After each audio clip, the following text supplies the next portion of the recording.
Today we're coming to the conclusion of our story of Ruth from the book of Ruth in the Old Testament.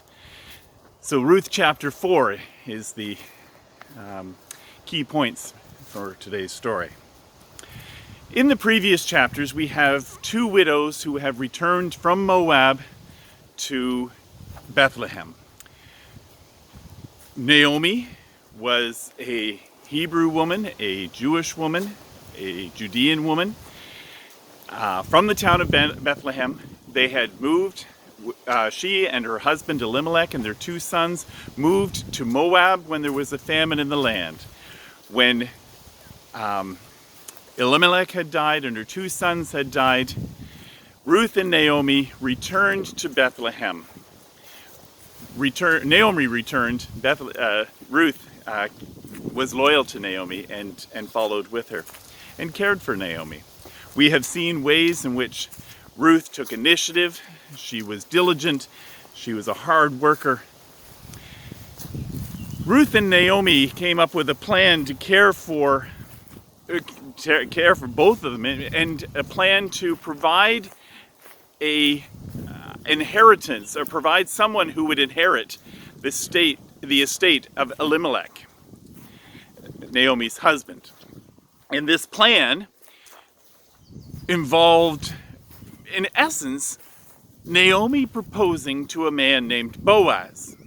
This was what happened in chapter 3, where Naomi sent Ruth in the middle of the night to propose marriage. An odd way of finding a spouse, I'm sure. Well, there was one closer kinsman redeemer.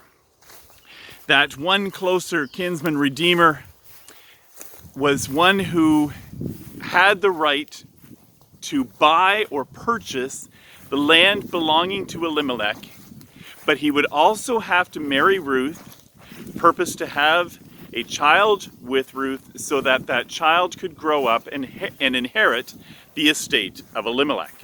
This was known as a kinsman redeemer. There was one who was closer in relation to Ruth than Boaz was. Therefore, he had first right of refusal. So, all of the business affairs during these times would be carried out at the city gate. Bethlehem was an established town or village at that time that still had a walled city, or walled gates. And as Boaz went to the gates, he summoned all the elders to hear what he had to propose. He invited the closer relative to Elimelech to a meeting together. And in that meeting, he started with the estate. And he said, Elimelech has passed away. Naomi is willing to sell that estate, and she would like to find a buyer for that estate, and by rights it needs to go to you, Boaz says, because you are the closest relative. The scriptures say this man was quite eager to, without cost to him, inherit some land, to take that land, to send workers out onto that land, because that land would be a source of income for him. But then Boaz says, but there's one small little detail. That small little detail is that you would have to marry Ruth, the widow of Elimelech's son. Oh, that's a totally different thing. And the man refused, which is exactly what Boaz, Ruth, and Naomi all wanted. So Boaz married Ruth. They signed the contract by taking off their sandal and doing something with their sandal. I didn't say this was totally within our customs. But the agreement was made, and Boaz and Ruth were married. The closer relative was worried that it would jeopardize his entire estate. And the elders, the 10 elders that were at the gate, witnessed this, and it was a completely legal. those elders blessed Boaz and said, "May the Lord bless you. May the Lord bless Ruth like he had blessed Rachel and Leah, building up the house of God." Rachel and Leah had a tough life. Rachel and Leah became the mothers of each of the 12 tribes of Israel.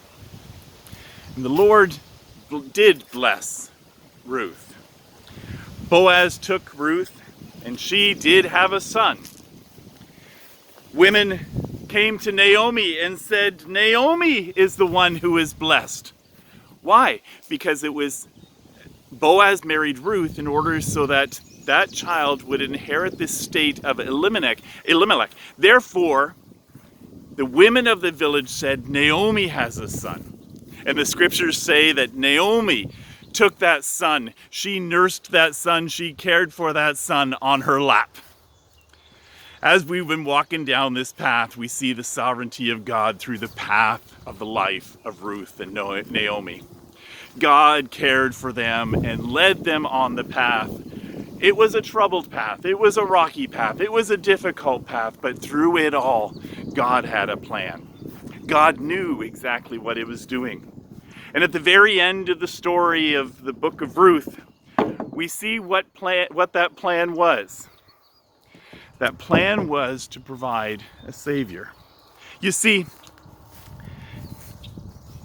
Naomi was blessed by having a son, the child of Ruth. But that son grew up and had another son named Jesse. And that son grew up and had another 8 sons, the youngest being a man named David. David grew up and had sons and passed on the line all the way to our Messiah, Jesus Christ.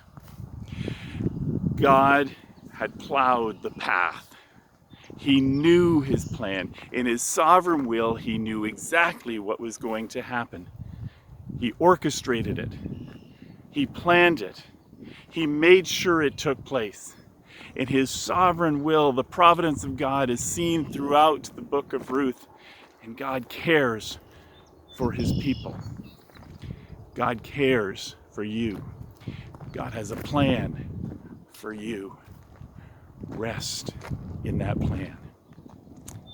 Have a good day.